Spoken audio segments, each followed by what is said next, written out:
Lei N. 8.429, de 2 de junho de 1992, capítulo 1º das Disposições Gerais, artigo 1º. Os atos de improbidade praticados por qualquer agente público, servidor ou não, contra a administração direta, indireta ou fundacional de qualquer dos poderes da União, dos Estados, do Distrito Federal, dos municípios, de território, de empresa incorporada ao patrimônio público ou de entidade para cuja criação ou custeio erário haja concorrido ou concorra com mais de 50% do patrimônio ou da receita anual, serão punidos na forma desta lei. Parágrafo único. Estão também sujeitos às penalidades desta lei os atos de improbidade praticados contra o patrimônio de entidade que receba a subvenção, benefício ou incentivo, fiscal ou creditício, de órgão público, bem como daquelas para cuja criação ou custeio erário haja concorrido ou concorra com menos de 50% do patrimônio ou da receita anual, limitando-se, nestes casos, a sanção patrimonial à repercussão do ilícito sobre a contribuição dos cofres públicos. Artigo 2º. Reputa-se agente público, para os efeitos desta lei, todo aquele que exerce, ainda que transitoriamente ou sem remuneração, por eleição, nomeação, designação, contratação ou qualquer outra forma de investidura ou vínculo, mandato, cargo, emprego ou função nas entidades mencionadas no artigo anterior. Artigo 3º. As disposições desta lei são aplicáveis, no que couber, àquele que, mesmo não sendo agente público, induza ou concorra para a prática do ato de improbidade ou dele se beneficie sob qualquer forma direta ou indireta. Artigo 4º. Os agentes públicos de qualquer nível ou hierarquia são obrigados a velar pela estrita observância dos princípios de legalidade, impessoalidade, moralidade e publicidade no trato dos assuntos que lhes são afetos. Artigo 5º. Ocorrendo lesão ao patrimônio público por ação ou omissão, dolosa ou culposa, do agente ou de terceiro, dar-se-á o integral ressarcimento do dano. Artigo 6º. No caso de enriquecimento ilícito, perderá o agente público ou terceiro beneficiário os bens ou valores acrescidos ao seu patrimônio. Artigo 7º. Quando o ato de improbidade causar lesão ao patrimônio público ou ensejar enriquecimento ilícito, caberá à autoridade administrativa responsável pelo inquérito representar ao Ministério Público, para a indisponibilidade dos bens do indiciado. Parágrafo único. A indisponibilidade a que se refere o caput deste artigo recairá sobre bens que assegurem o integral ressarcimento do dano, ou sobre o acréscimo patrimonial resultante do enriquecimento ilícito. Artigo 8º. Sucessor daquele que causar lesão ao patrimônio público ou se enriquecer ilicitamente está sujeito às cominações desta lei até o limite do valor da herança. Capítulo 2º. Dos atos de improbidade administrativa. Seção I. Dos atos de improbidade administrativa que importam em enriquecimento ilícito. Artigo 9º. Constitui ato de improbidade administrativa importando enriquecimento ilícito ao ferir qualquer tipo de vantagem patrimonial indevida em razão do exercício de cargo, mandato, função, emprego ou atividade nas entidades mencionadas no artigo 1º desta lei, e notadamente: 1. Receber, para si ou para outrem, dinheiro, bem móvel ou imóvel, ou qualquer outra vantagem econômica, direta ou indireta, a título de comissão, percentagem, gratificação ou presente de quem tenha interesse, direto ou indireto, que possa ser atingido ou amparado por ação ou omissão decorrente das atribuições do agente público. 2. Perceber vantagem econômica, direta ou indireta, para facilitar a aquisição, permuta ou locação de bem móvel ou imóvel, ou a contratação de serviços pelas entidades referidas no artigo Primeiro, por preço superior ao valor de mercado. 3. Perceber vantagem econômica, direta ou indireta, para facilitar a alienação, permuta ou locação de bem público ou fornecimento de serviço por ente estatal por preço inferior ao valor de mercado. 4. Utilizar, em obra ou serviço particular, veículos, máquinas, equipamentos ou material de qualquer natureza, de propriedade ou à disposição de qualquer das entidades mencionadas no artigo 1º desta lei, bem como o trabalho de servidores públicos, empregados ou terceiros contratados por essas entidades. 5. Receber vantagem econômica de qualquer natureza, direta ou indireta, para tolerar a exploração ou a prática de jogos de azar, de lenocínio, de narcotráfico, de contrabando, de usura ou de qualquer outra atividade ilícita, ou aceitar promessa de tal vantagem. 6. Receber vantagem econômica de qualquer natureza, direta ou indireta, para fazer declaração falsa sobre medição ou avaliação em obras públicas ou qualquer outro serviço, ou sobre quantidade, peso, medida, qualidade ou característica de mercadorias ou bens fornecidos a qualquer das entidades mencionadas no artigo 1º desta lei. 7. Adquirir, para si ou para outrem, no exercício de mandato, cargo, emprego ou função pública, bens de qualquer natureza cujo valor seja desproporcional à evolução do patrimônio ou à renda do agente público. 8. Aceitar emprego, comissão ou exercer a atividade de consultoria ou assessoramento para pessoa física ou jurídica que tenha interesse suscetível de ser atingido ou amparado por ação ou omissão decorrente das atribuições do agente público, durante a atividade. 9. Perceber vantagem econômica para intermediar a liberação ou aplicação de verba pública de qualquer natureza. 10. Receber vantagem econômica de qualquer natureza, direta ou indiretamente, para omitir ato de ofício, providência ou declaração a que esteja obrigado. 11. Incorporar, por qualquer forma, ao seu patrimônio bens, rendas, verbas ou valores integrantes do acervo patrimonial das entidades mencionadas no artigo 1º desta lei. 12.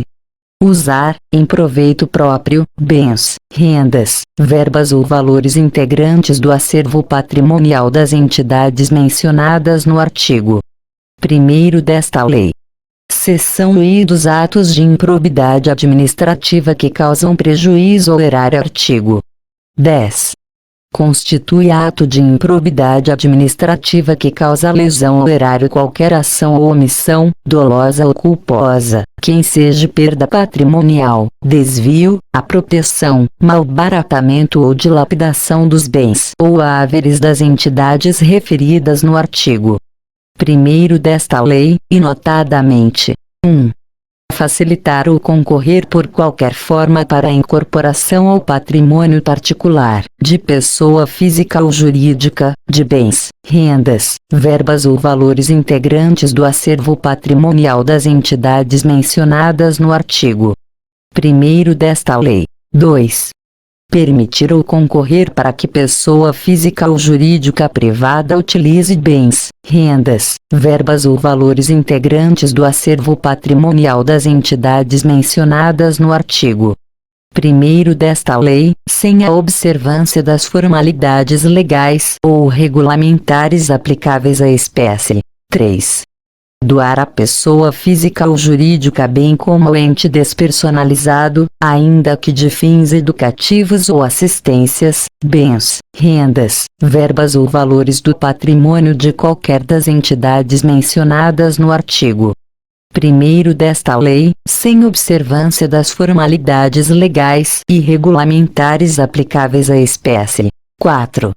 Permitir ou facilitar a alienação, permuta ou locação de bem integrante do patrimônio de qualquer das entidades referidas no artigo 1º desta lei, ou ainda a prestação de serviço por parte delas, por preço inferior ao de mercado. 5. Permitir ou facilitar a aquisição, permuta ou locação de bem ou serviço por preço superior ao de mercado. 6. Realizar operação financeira sem observância das normas legais e regulamentares ou aceitar garantia insuficiente ou inidônea. 7. Conceder benefício administrativo ou fiscal sem a observância das formalidades legais ou regulamentares aplicáveis à espécie. 8. Frustrar a licitude de processo licitatório ou dispensá-lo indevidamente. 8. Frustrar a licitude de processo licitatório ou de processo seletivo para celebração de parcerias com entidades sem fins lucrativos, ou dispensá-los indevidamente. Redação dada pela Lei N. 13.019, de 2014. 9. Ordenar ou permitir a realização de despesas não autorizadas em lei ou regulamento. 10. Agir negligentemente na arrecadação de tributo ou renda, bem como no que diz respeito à conservação do patrimônio público. 11. Liberar verba pública sem a estrita observância das normas pertinentes ou influir de qualquer forma para sua aplicação irregular. 12. Permitir, facilitar ou concorrer para que terceiro se enriqueça ilicitamente. 13. Permitir que se utilize, em obra ou serviço particular, veículos, máquinas, equipamentos ou material de qualquer natureza, de propriedade ou à disposição de qualquer das entidades mencionadas no artigo 1º desta lei, bem como o trabalho de servidor público, empregados ou terceiros contratados por essas entidades. 14. Celebrar contrato ou outro instrumento que tenha por objeto a prestação de serviços públicos por meio da gestão associada sem observar as formalidades previstas na lei. 15. Celebrar contrato de rateio de consórcio público sem suficiente e prévia dotação orçamentária, ou sem observar as formalidades previstas na lei. 16. Facilitar ou concorrer, por qualquer forma, para a incorporação, ao patrimônio particular de pessoa física ou jurídica, de bens, rendas, verbas ou valores públicos transferidos pela administração pública a entidades privadas mediante celebração de parcerias, sem a observância das formalidades legais ou regulamentares aplicáveis à espécie. 17. Permitir ou concorrer para que pessoa física ou jurídica privada utilize bens, rendas, verbas ou valores públicos transferidos pela administração pública à entidade privada mediante celebração de parcerias, sem a observância das formalidades legais ou regulamentares aplicáveis à espécie. 18. Celebrar parcerias da administração pública com entidades privadas sem a observância das formalidades legais ou regulamentares aplicáveis à espécie. 19. Agir negligentemente na celebração, fiscalização e análise das prestações de contas de parcerias firmadas pela administração pública com entidades privadas. 20. Liberar recursos de parcerias firmadas pela administração pública com entidades privadas sem a estrita observância das normas pertinentes ou influir de qualquer forma para sua aplicação irregular. 21. Liberar recursos de parcerias firmadas pela administração pública com entidades privadas sem a estrita observância das normas pertinentes ou influir de qualquer forma para sua aplicação irregular. Seção I. Dos atos de improbidade administrativa decorrentes de concessão ou aplicação indevida de benefício financeiro ou tributário. Artigo 10-A. Constitui ato de improbidade administrativa qualquer ação ou omissão para conceder, aplicar ou manter benefício financeiro ou tributário contrário ao que dispõe o caput e o parágrafo 1º do artigo Oitavo, a da Lei Complementar N. 116, de 31 de julho de 2003. Seção I dos atos de improbidade administrativa que atentam contra os princípios da administração pública. Artigo 11. Constitui ato de improbidade administrativa que atenta contra os princípios da administração pública qualquer ação ou omissão que viole os deveres de honestidade, imparcialidade, legalidade e lealdade às instituições, e notadamente: 1. Praticar ato visando fim proibido em lei ou regulamento ou diverso daquele previsto, na regra de competência. 2. Retardar ou deixar de praticar, indevidamente, ato de ofício. 3. Revelar fato ou circunstância de que tem ciência em razão das atribuições e que deva permanecer em segredo. 4. Negar publicidade aos atos oficiais. 5. Frustrar a licitude de concurso público. 6. Deixar de prestar contas quando esteja obrigado a fazê-lo. 7. Revelar ou permitir que chegue ao conhecimento de terceiro, antes da respectiva divulgação oficial, teor de medida política ou econômica capaz de afetar o preço de mercadoria, bem ou serviço. 8. Descumprir as normas relativas à celebração, fiscalização e aprovação de contas de parcerias firmadas pela administração pública com entidades privadas. 9. Deixar de cumprir a exigência de requisitos de acessibilidade previstos na legislação. 10. Transferir recurso à entidade privada, em razão da prestação de serviços na área de saúde sem a prévia celebração de contrato, convênio ou instrumento congênere, nos termos do parágrafo único do artigo 24 da Lei N. 8080, de 19 de setembro de 1990. Capítulo 3º das Penas. Artigo 12. Independentemente das sanções penais, civis e administrativas previstas na legislação específica, está o responsável pelo ato de improbidade sujeito às seguintes cominações, que podem ser aplicadas isolada ou cumulativamente, de acordo com a gravidade do fato. 1. Na hipótese do artigo 9º, perda dos bens ou valores acrescidos ilicitamente ao patrimônio, ressarcimento integral do dano, quando houver perda da função pública, suspensão dos direitos políticos de 8 a 10 anos, pagamento de multa civil de até 3 vezes o valor do acréscimo patrimonial e proibição de contratar com o poder público ou receber benefícios ou incentivos fiscais ou creditícios, direta ou indiretamente, ainda que por intermédio de pessoa jurídica da qual seja sócio majoritário, pelo prazo de 10 anos. 2. Na hipótese do artigo 10, ressarcimento integral do dano, perda dos bens ou valores acrescidos ilicitamente ao patrimônio, se concorrer esta circunstância, perda da função pública, suspensão dos direitos políticos de 5 a 8 anos, pagamento de multa civil de até 2 vezes o valor do dano e proibição de contratar com o poder público ou receber benefícios ou incentivos fiscais ou creditícios, direta ou indiretamente, ainda que por intermédio de pessoa jurídica da qual seja sócio majoritário, pelo prazo de 5 anos. 3.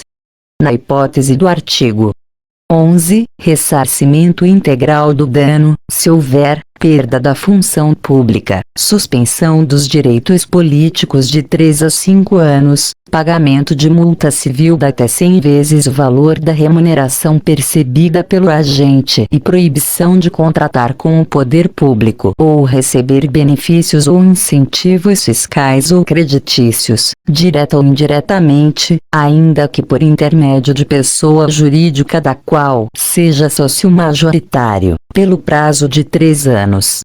4.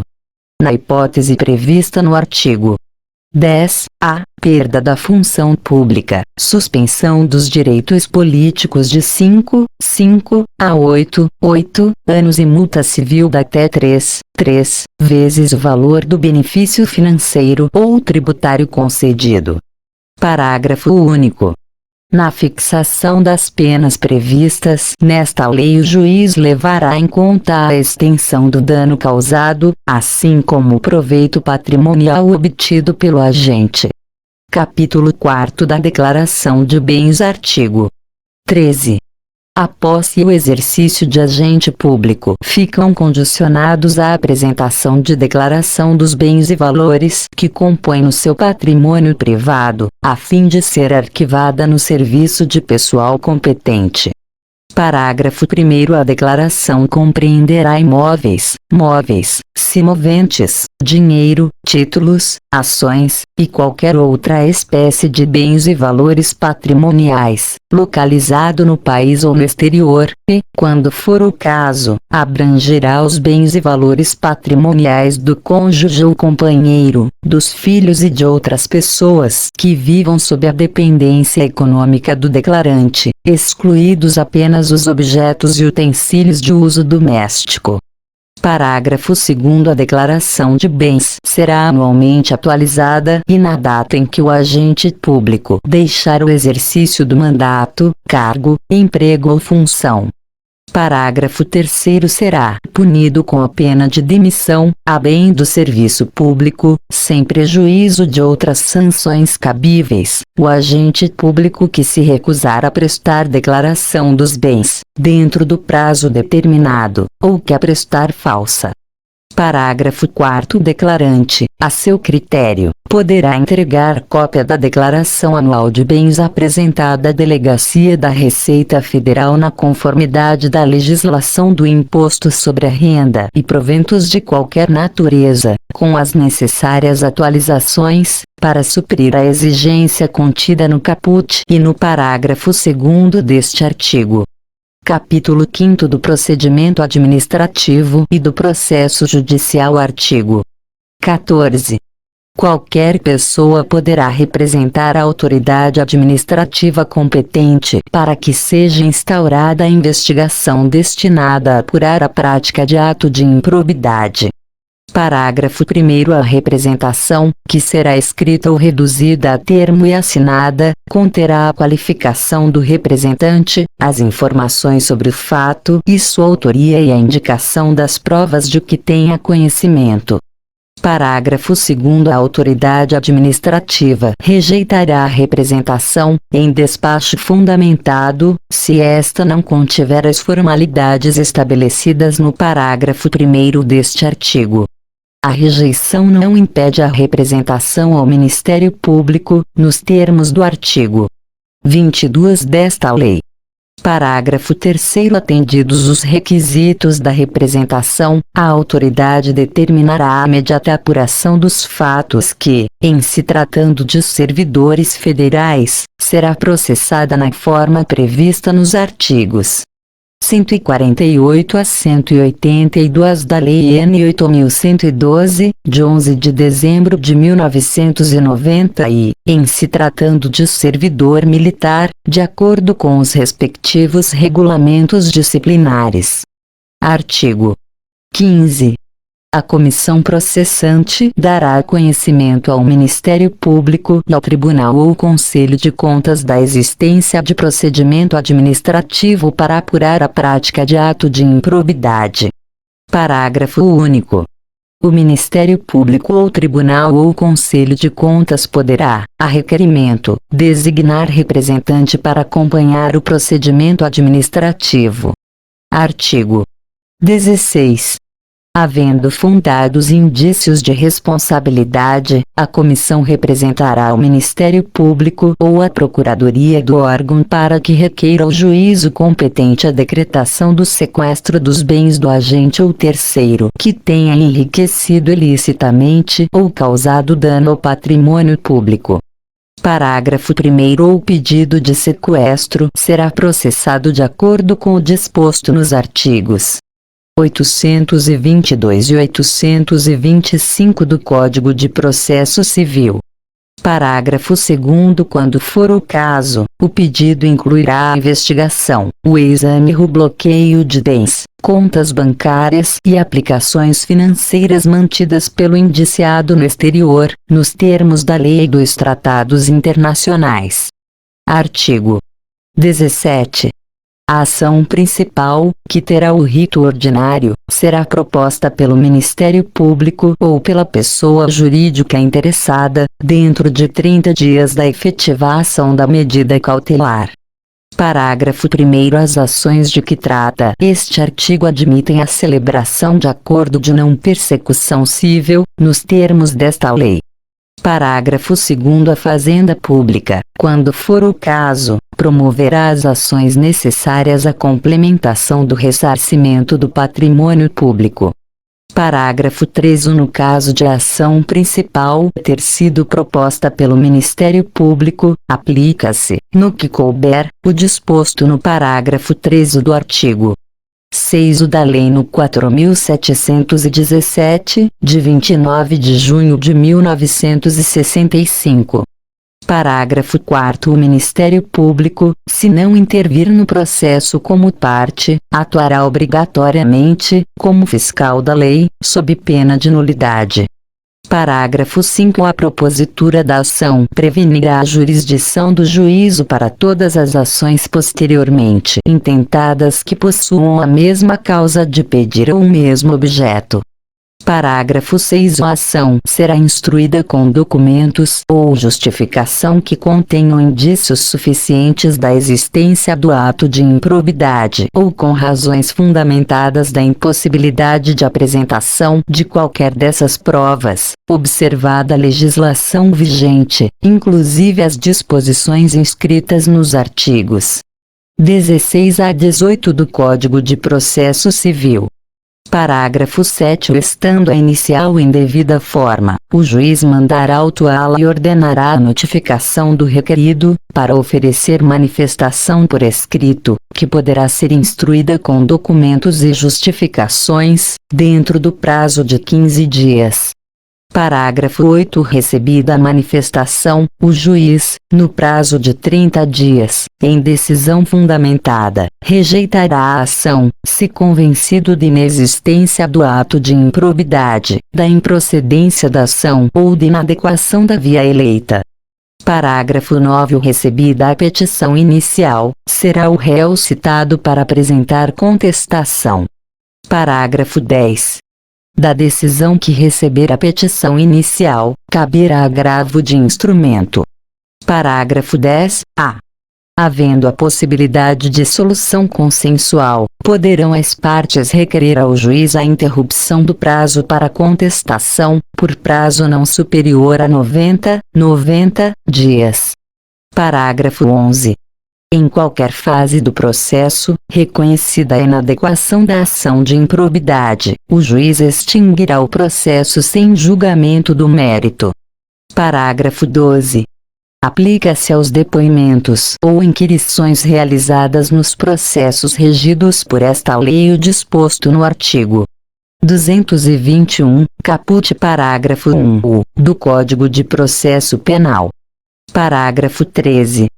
Para os efeitos deste artigo, também se considera a pessoa jurídica interessada ou ente tributante que figurar no polo ativo da obrigação tributária de que tratam o parágrafo 4º do artigo 3º e o artigo 8º, a da Lei Complementar N. 116, de 31 de julho de 2003. Artigo 18.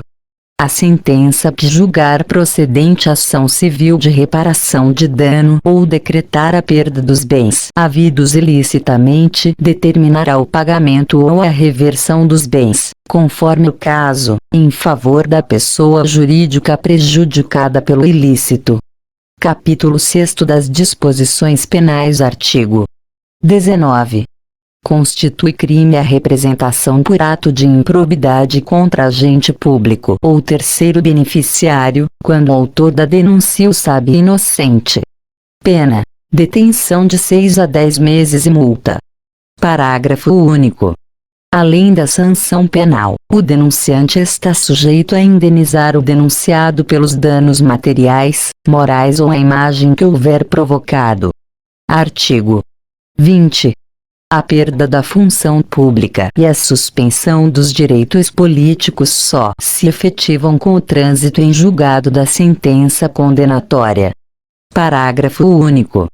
A autoridade judicial ou administrativa competente poderá determinar o afastamento do agente público do exercício do cargo, emprego ou função, sem prejuízo da remuneração, quando a medida se fizer necessária à instrução processual. Artigo 21. A aplicação das sanções previstas nesta lei independe: 1. Da efetiva ocorrência de dano ao patrimônio público, salvo quanto à pena de ressarcimento. 2.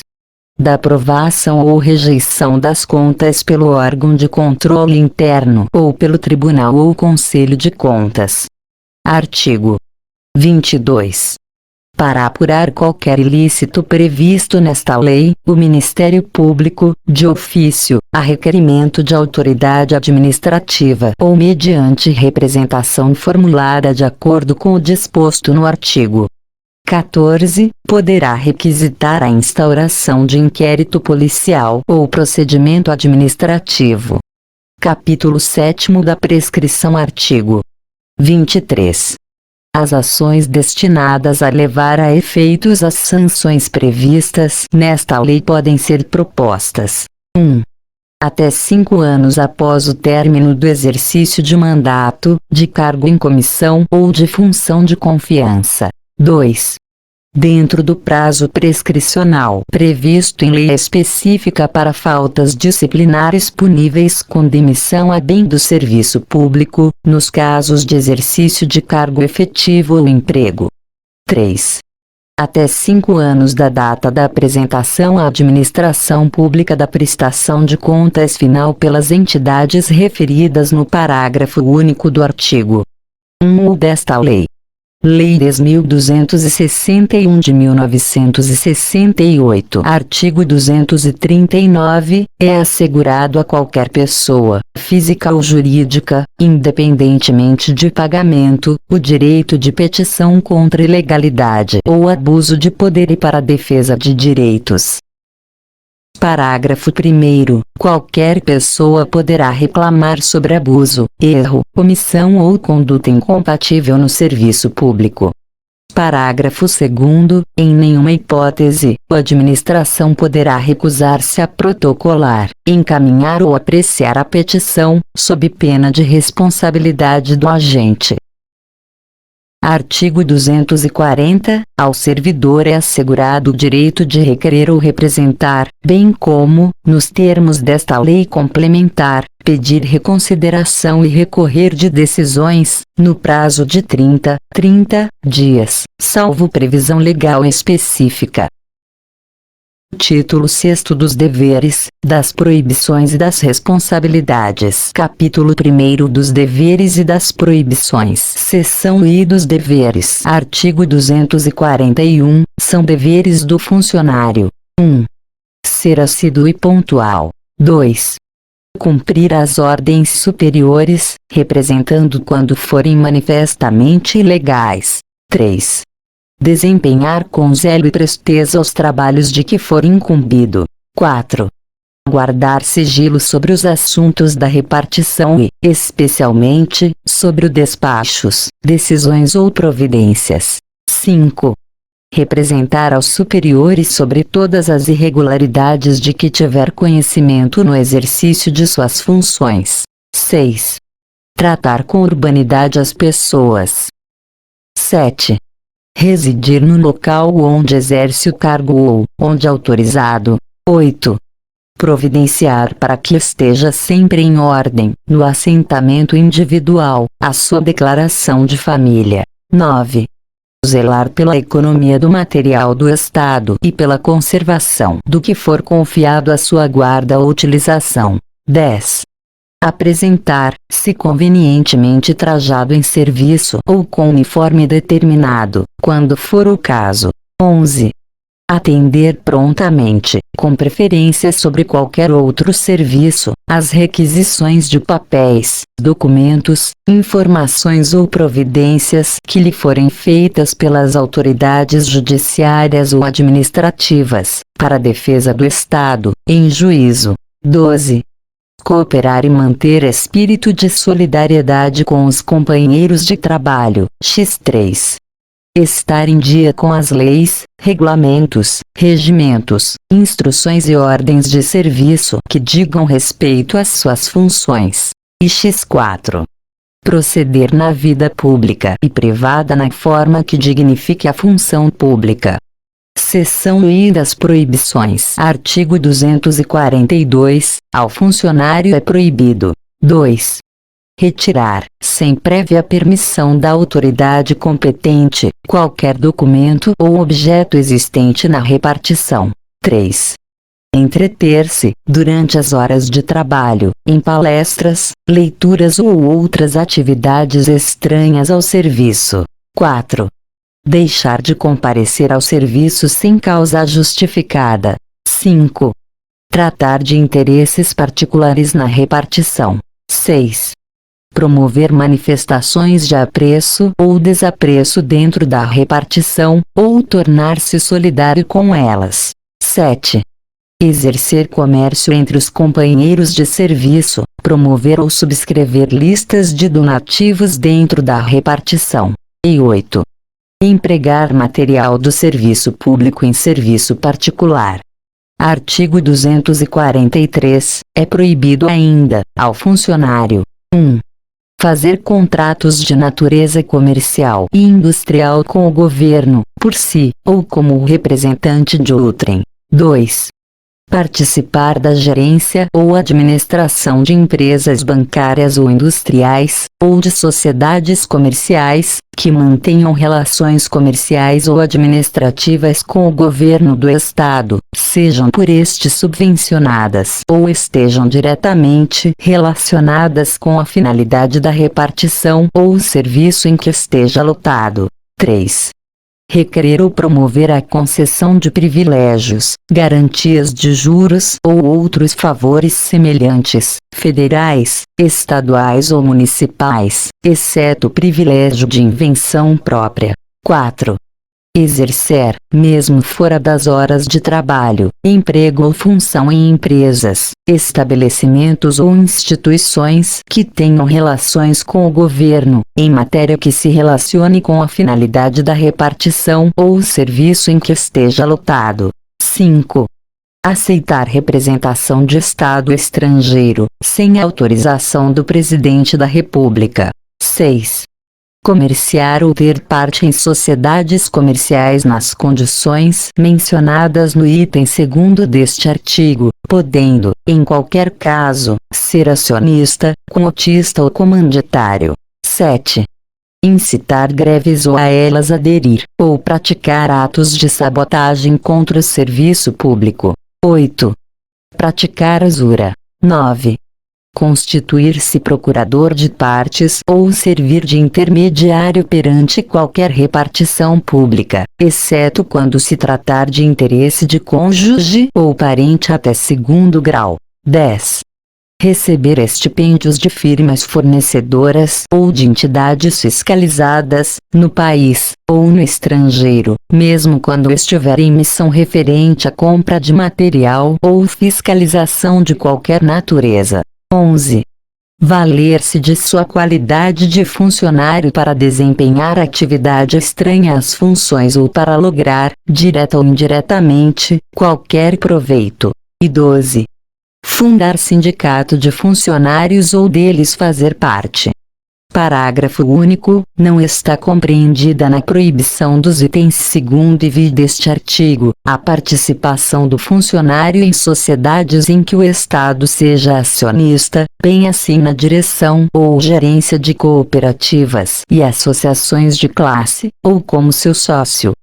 Artigo 244. É vedado ao funcionário trabalhar sob as ordens imediatas de parentes, até segundo grau, salvo quando se tratar de função de confiança e livre escolha, não podendo exceder a 2, o número de auxiliares nessas condições. Capítulo 2 das responsabilidades. Artigo 245. O funcionário é responsável por todos os prejuízos que, nessa qualidade, causar à Fazenda Estadual, por dolo ou culpa, devidamente apurados. Parágrafo único. Caracteriza-se especialmente a responsabilidade: 1. Pela sonegação de valores e objetos confiados à sua guarda ou responsabilidade, ou por não prestar contas, ou por não as tomar, na forma e no prazo estabelecidos nas leis, regulamentos, regimentos, instruções e ordens de serviço. 2. Pelas faltas, danos, avarias e quaisquer outros prejuízos que sofrerem os bens e os materiais sob sua guarda, ou sujeitos a seu exame ou fiscalização. 3. Pela falta ou inexatidão das necessárias averbações nas notas de despacho, guias e outros documentos da Receita, ou que tenham com eles relação. E 4. Por qualquer erro de cálculo ou redução contra a Fazenda Estadual.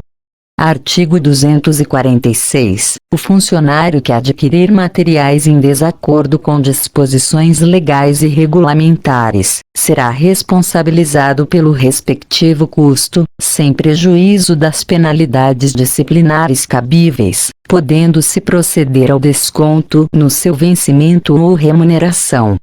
Artigo 247. Nos casos de indenização à Fazenda Estadual, o funcionário será obrigado a repor, de uma só vez, importância do prejuízo causado em virtude de alcance, desfalque, remissão ou omissão em efetuar recolhimento ou entrada nos prazos legais.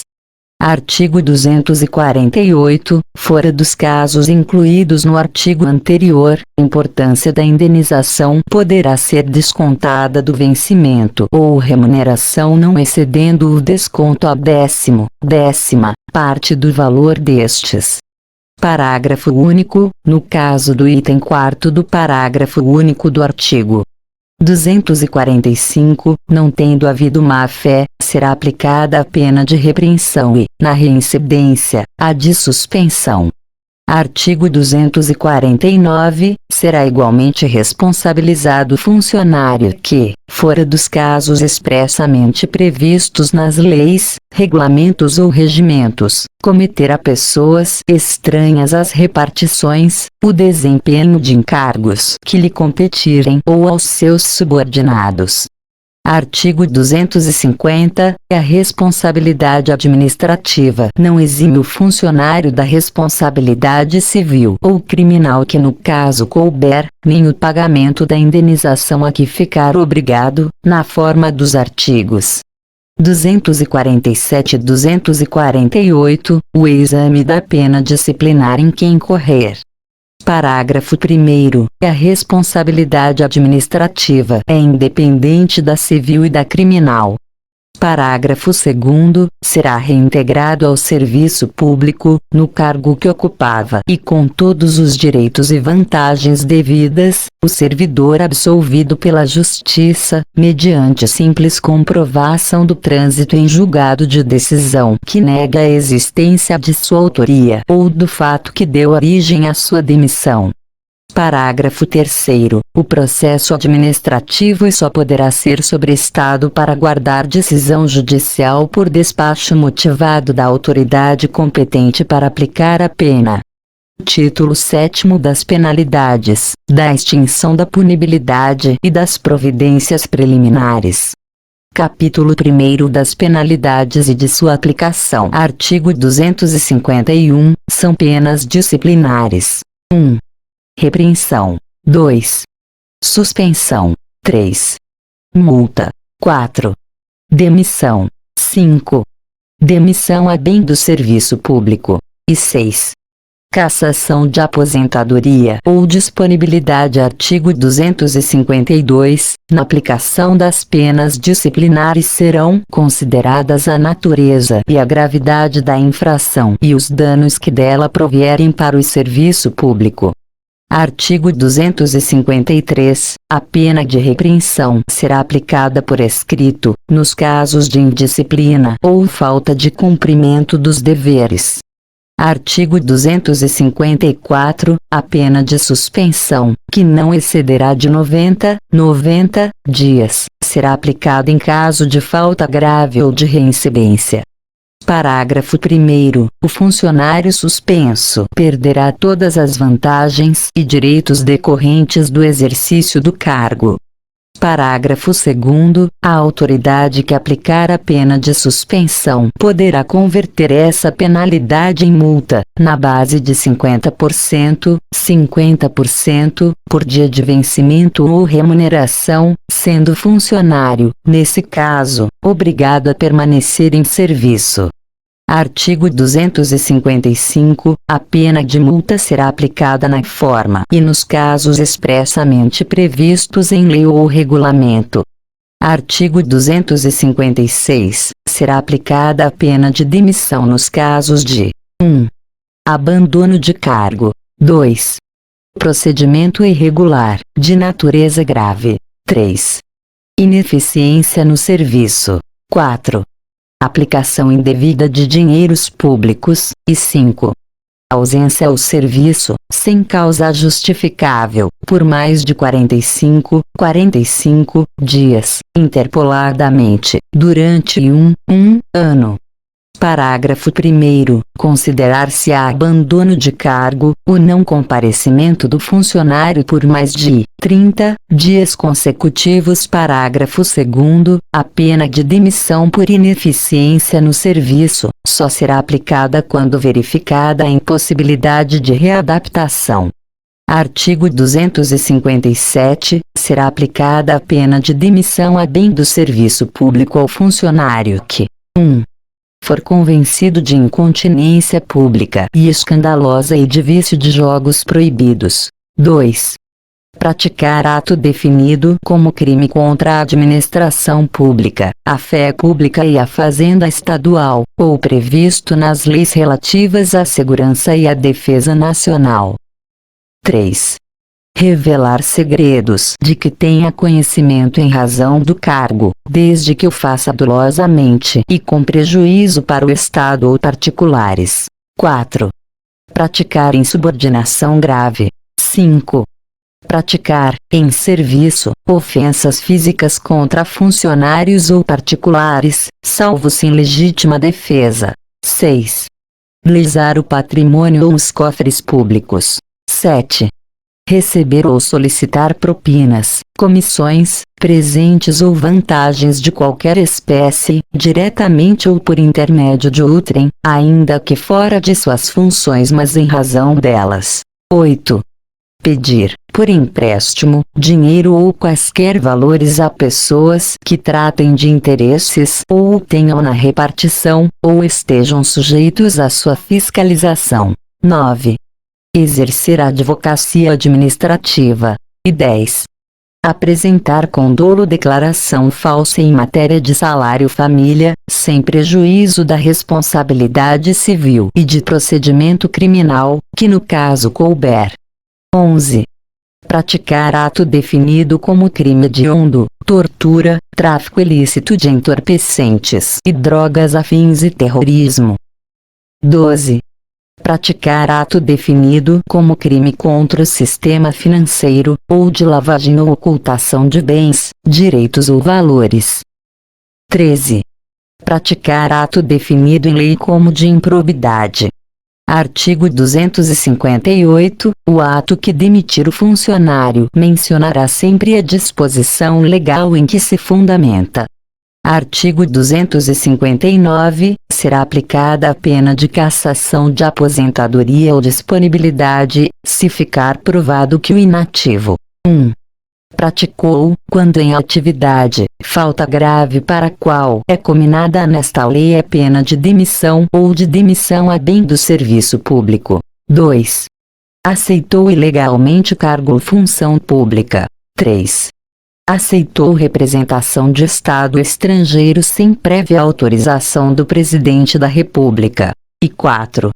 Praticou a usura em qualquer de suas formas. Artigo 260. Para a aplicação das penalidades previstas no artigo 251, são competentes: 1. O governador. 2. Os secretários de Estado, o Procurador-Geral do Estado e os superintendentes de autarquia. 3. Os chefes de gabinete, até a de suspensão. 4. Os coordenadores, até a de suspensão limitada a 60 dias. E 5. Os diretores de departamento e divisão, até a de suspensão limitada a 30 dias. Parágrafo único. Havendo mais de um infrator e diversidade de sanções, a competência será da autoridade responsável pela imposição da penalidade mais grave. Artigo 261. Extingue-se a punibilidade pela prescrição. 1. Da falta sujeita à pena de repreensão, suspensão ou multa, em 2 anos. 2.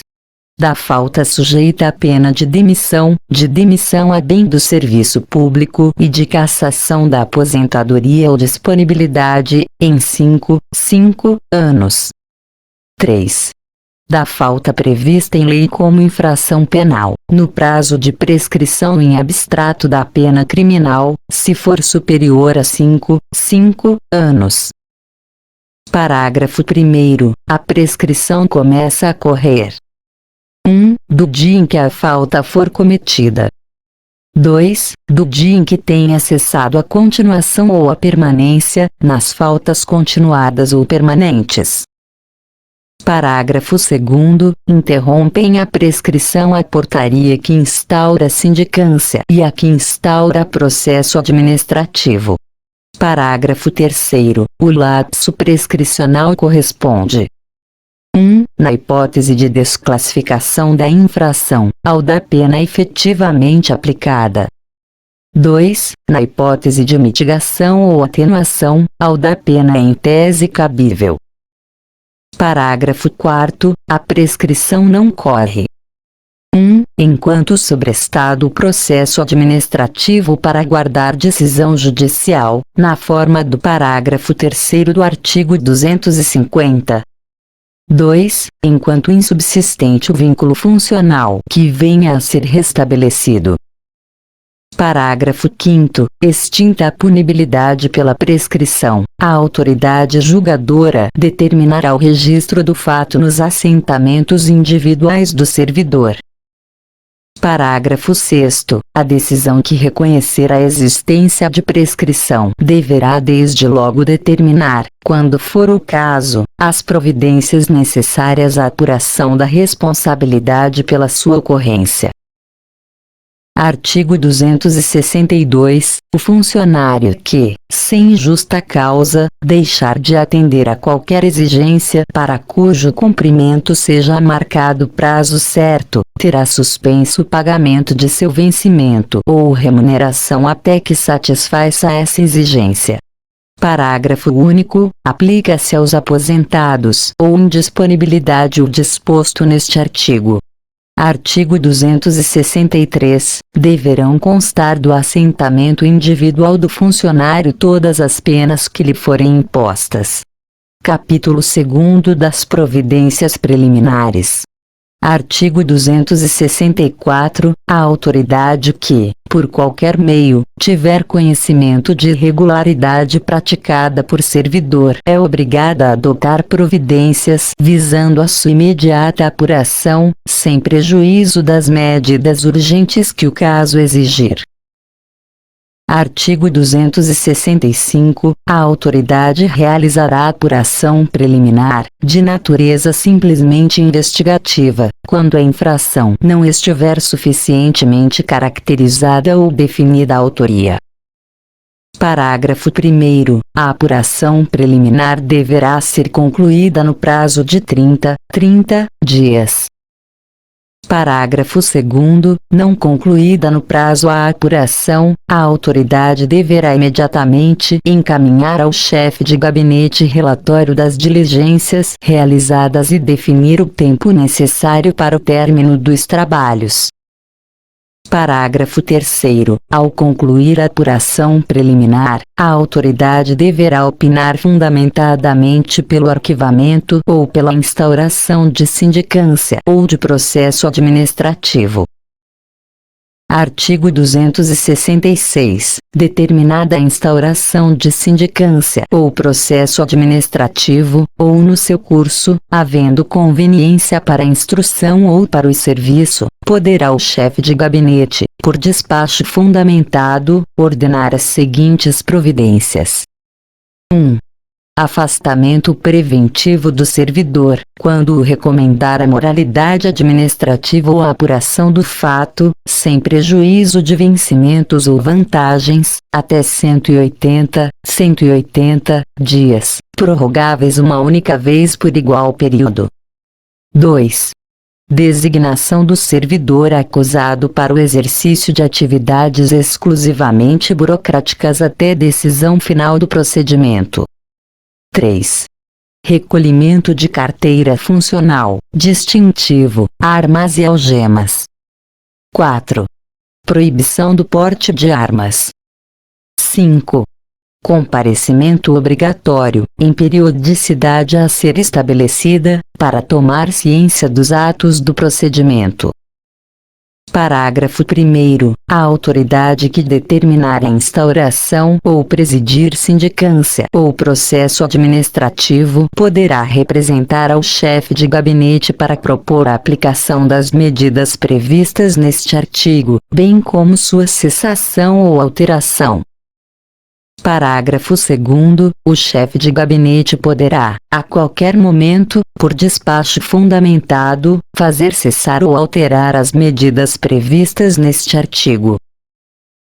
Artigo 267. O período de afastamento preventivo computa-se como de efetivo exercício, não sendo descontado da pena de suspensão eventualmente aplicada.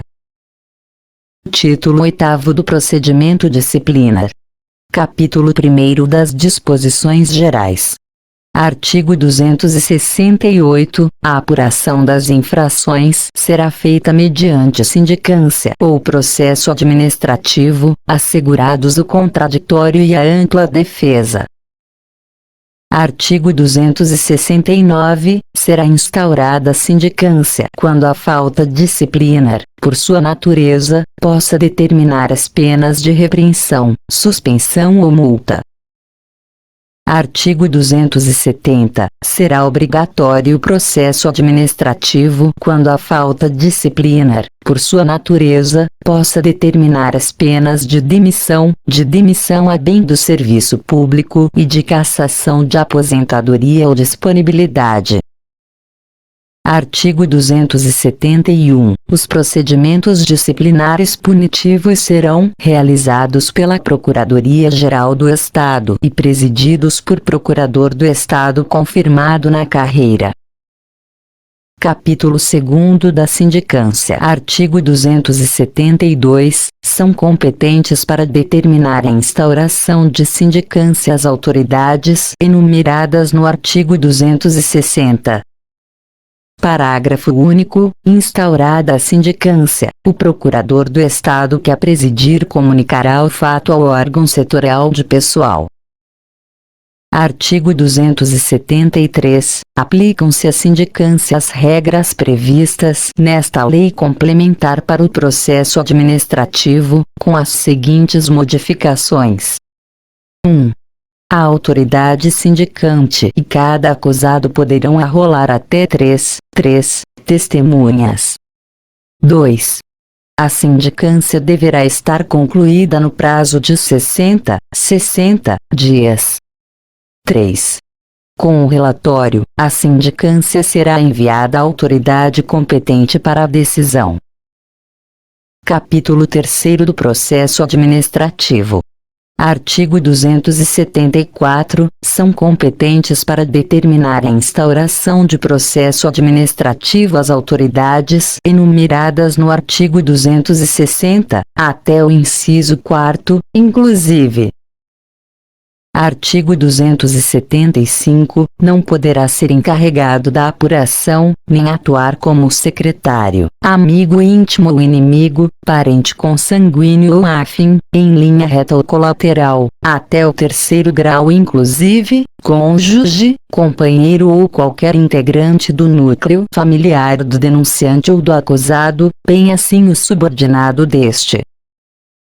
Artigo 276. A autoridade ou funcionário designado deverão comunicar, desde logo, à autoridade competente, o impedimento que houver.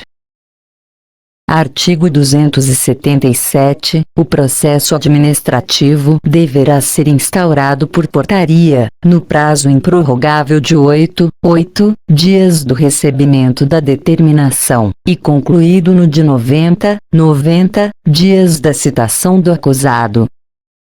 Parágrafo 1º. Da portaria deverão constar o nome e a identificação do acusado, a infração que lhe é atribuída, com descrição sucinta dos fatos, a indicação das normas infringidas e a penalidade mais elevada em tese cabível. Parágrafo 2º. Vencido o prazo, caso não concluído o processo, o procurador do Estado que o presidir deverá imediatamente encaminhar ao seu superior hierárquico relatório indicando as providências faltantes e o tempo necessário para término dos trabalhos. Parágrafo 3º. O superior hierárquico dará ciência dos fatos a que se refere o parágrafo anterior e das providências que houver adotado a autoridade que determinou a instauração do processo. Artigo 278. Autuada a portaria e demais peças preexistentes, designará o presidente dia e hora para audiência de interrogatório, determinando a citação do acusado e a notificação do denunciante, se houver. Parágrafo 1º. O mandado de citação deverá conter: 1. Cópia da portaria. 2. Data, hora e local do interrogatório, que poderá ser acompanhado pelo advogado do acusado. 3. Data, hora e local da oitiva do denunciante, se houver, que deverá ser acompanhada pelo advogado do acusado. 4. Esclarecimento de que o acusado será defendido por advogado dativo, caso não constitua advogado próprio. 5. Informação de que o acusado poderá arrolar testemunhas e requerer provas, no prazo de 3 dias após a data designada para seu interrogatório. 6. Advertência de que o processo será extinto se o acusado pedir exoneração até o interrogatório, quando se tratar exclusivamente de abandono de cargo ou função, bem como inassiduidade. Parágrafo 2º. A citação do acusado será feita pessoalmente, no mínimo 2 dias antes do interrogatório, por intermédio do respectivo superior hierárquico, ou diretamente, onde possa ser encontrado. Parágrafo 3º. Não sendo encontrado em seu local de trabalho ou no endereço constante de seu assentamento individual, furtando-se o acusado à citação ou ignorando-se seu paradeiro, a citação far-se-á por edital, publicado uma vez no Diário Oficial do Estado, no mínimo 10 dias antes do interrogatório.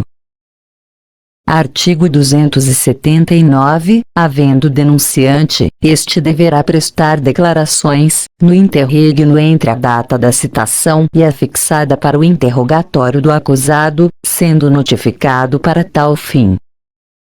Parágrafo 1º. A oitiva do denunciante deverá ser acompanhada pelo advogado do acusado, próprio ou dativo. Parágrafo 2º. O acusado não assistirá à inquirição do denunciante. Antes, porém, de ser interrogado, poderá ter ciência das declarações que aquele houver prestado.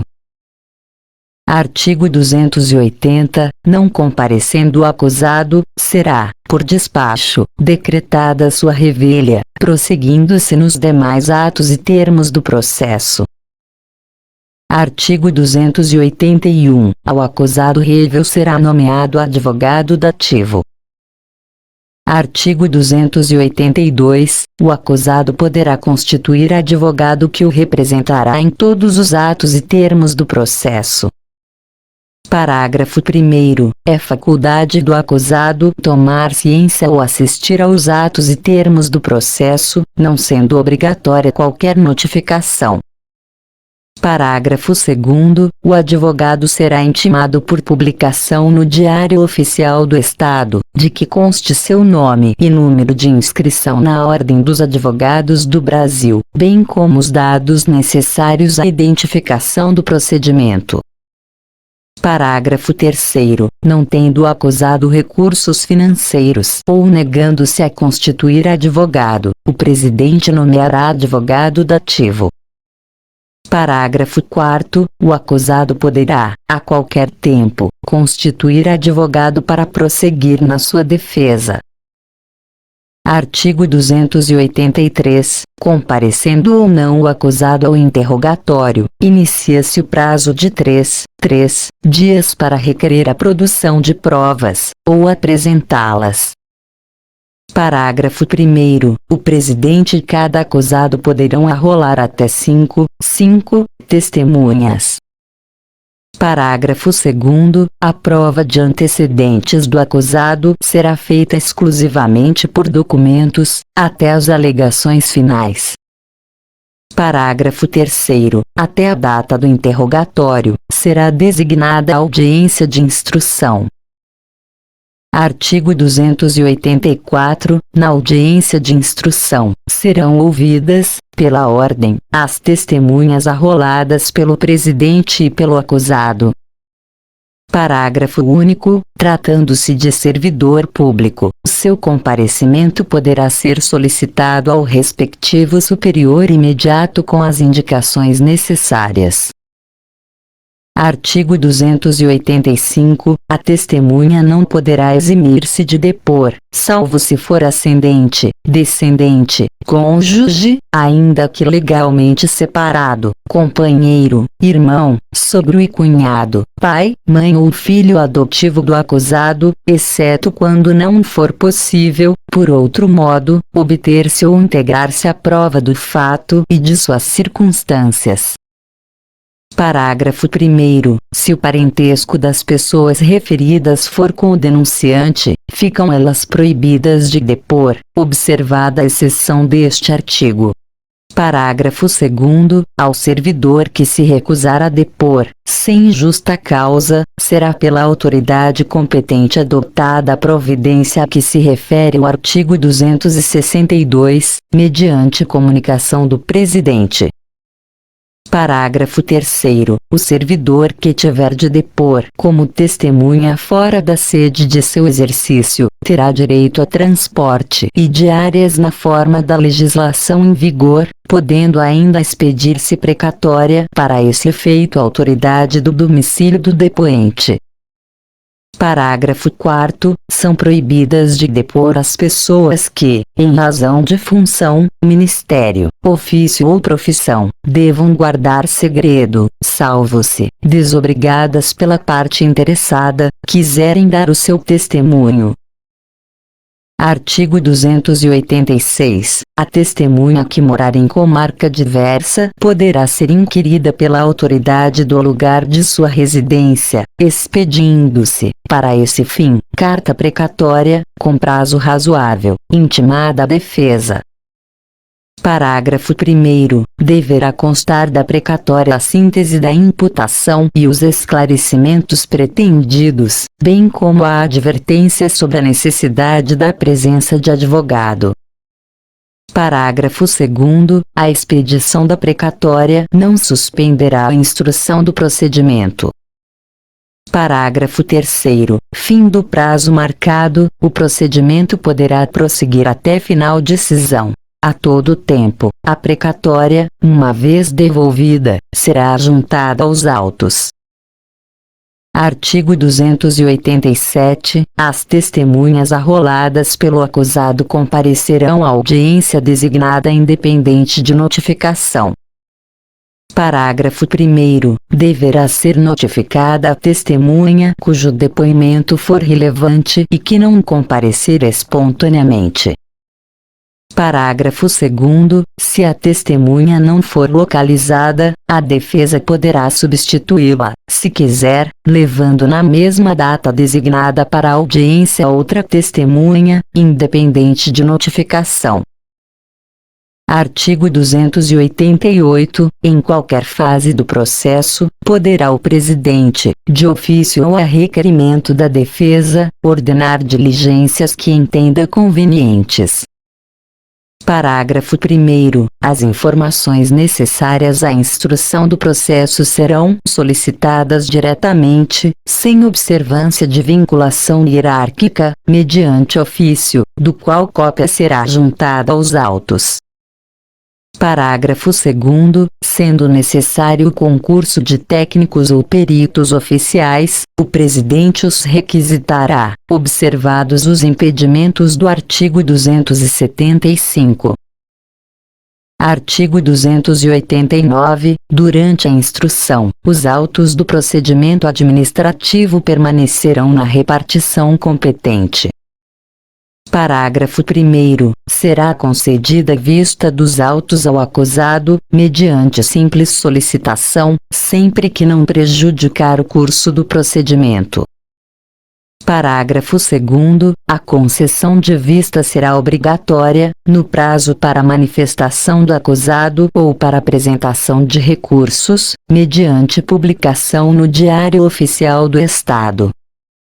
Parágrafo 3º. Não corre o prazo senão depois da publicação a que se refere o parágrafo anterior e desde que os autos estejam efetivamente disponíveis para vista.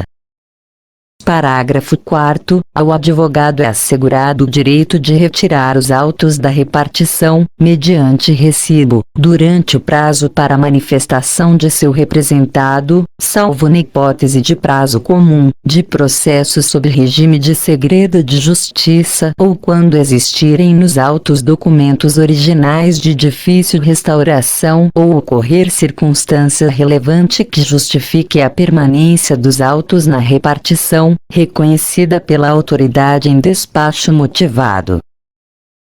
Artigo 290. Somente poderão ser indeferidos pelo presidente, mediante decisão fundamentada, os requerimentos de nenhum interesse para o esclarecimento do fato, bem como as provas ilícitas, impertinentes, desnecessárias ou protelatórias. Artigo 291. Quando, no curso do procedimento, surgirem fatos novos imputáveis ao acusado, poderá ser promovida a instauração de novo procedimento para sua apuração, ou, caso conveniente, aditada a portaria, reabrindo-se oportunidade de defesa. Artigo 292. Encerrada a fase probatória, dar-se-á vista dos autos à defesa, que poderá apresentar alegações finais, no prazo de 7 dias. Parágrafo único. Não apresentadas no prazo as alegações finais, o presidente designará advogado dativo, assinando-lhe novo prazo. Artigo 293. O relatório deverá ser apresentado no prazo de 10 dias, contados da apresentação das alegações finais. Parágrafo 1º. O relatório deverá descrever, em relação a cada acusado, separadamente, as irregularidades imputadas, as provas escolhidas e as razões de defesa, propondo a absolvição ou punição e indicando, nesse caso, a pena que entender cabível. Parágrafo 2º. O relatório deverá conter, também, a sugestão de quaisquer outras providências de interesse do serviço público.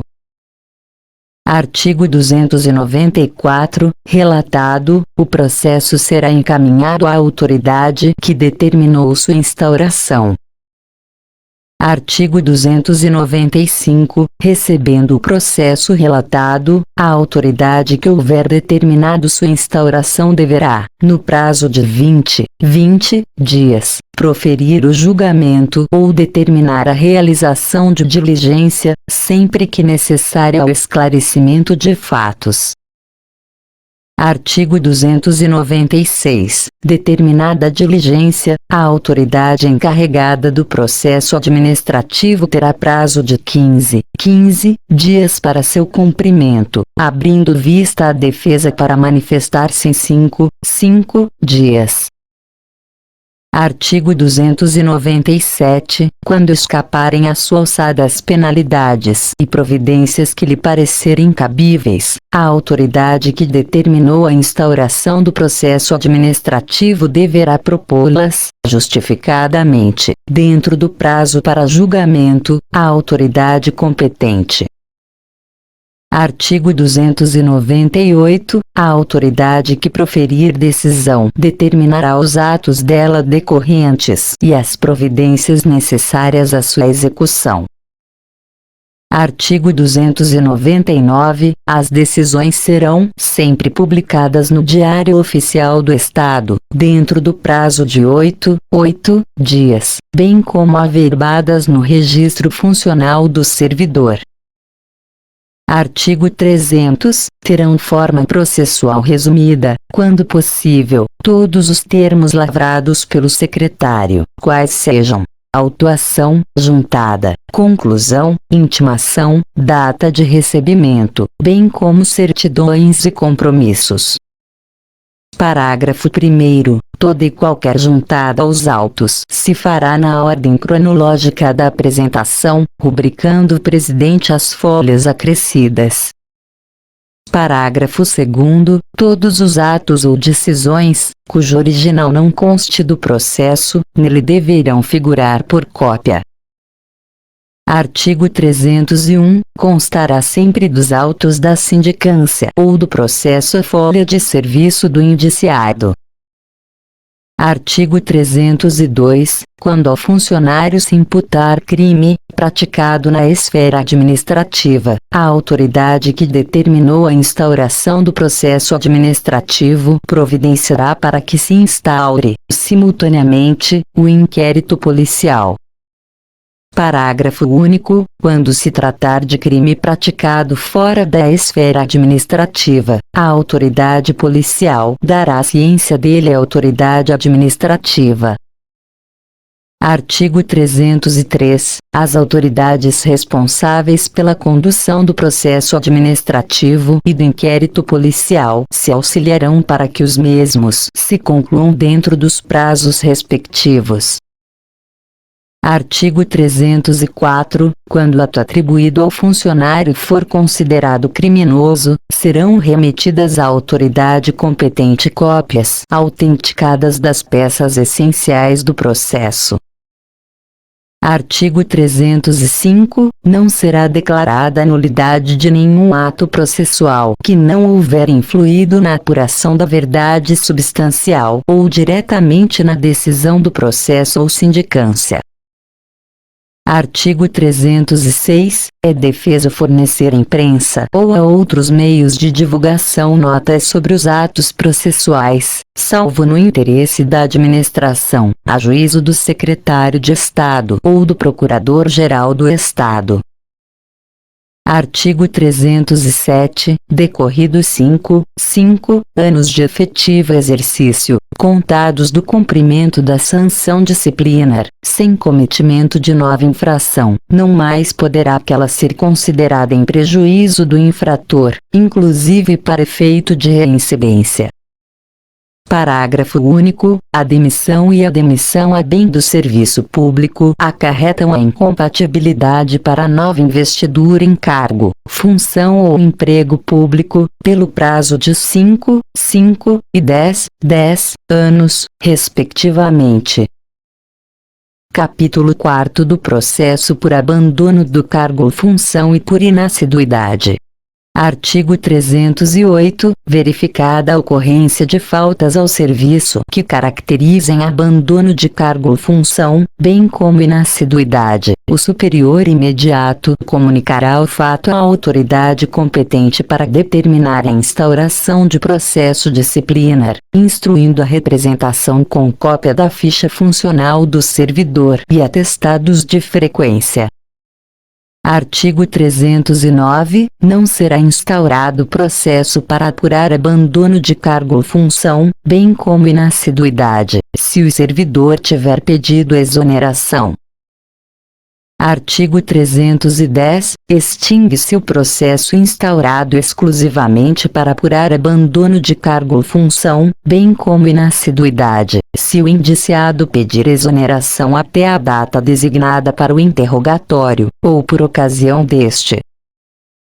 Artigo 311. A defesa só poderá versar sobre força maior, coação ilegal ou motivo legalmente justificável.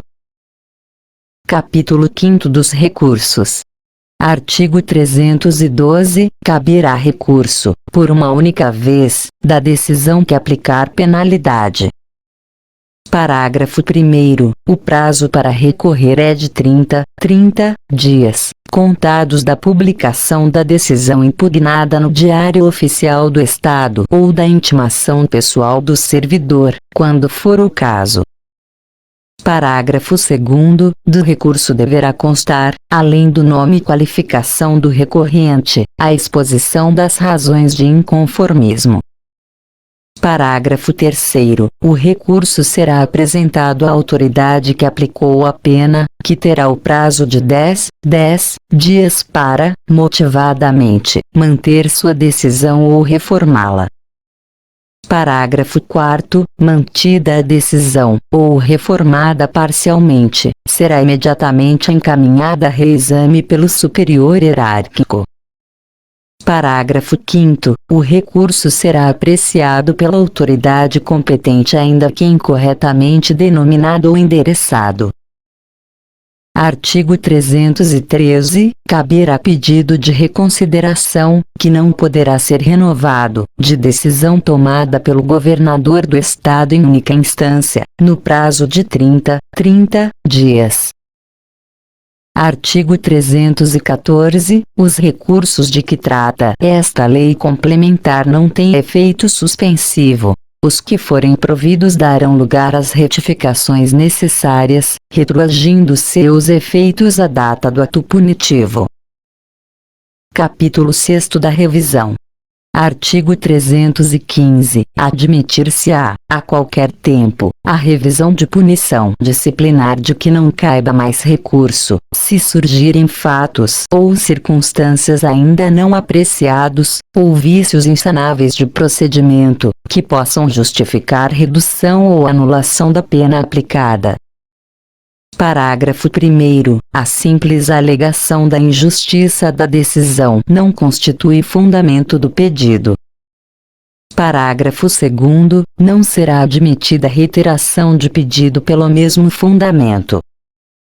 Parágrafo 3º. Os pedidos formulados em desacordo com este artigo serão indeferidos. Parágrafo 4º. O ônus da prova cabe ao requerente.